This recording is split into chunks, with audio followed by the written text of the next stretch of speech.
Kung masakit ang magpalaya at magpaubaya, mas masakit kung hindi na ikaw yung pinipiling makasama. Pakawalan mo na kung ayaw na.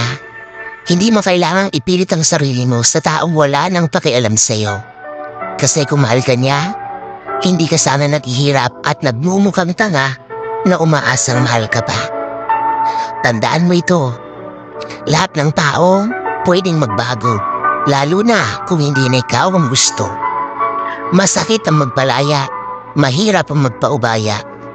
Pero kung ito lang ang paraan para maghilom yung sugat na nasa puso mo, kahit masakit, gawin mo. Alam kong mahirap dahil hindi ganon kadali, pero kailan mo sisimulan? Kapag durog na durog ka na, hanggat may natitira ka pang lakas, simulan mo na. Dahil sa una lang naman yan mahirap. Kapag nasanay ka na, tatawanan mo na lang yung mga pinagdaanan mong yan.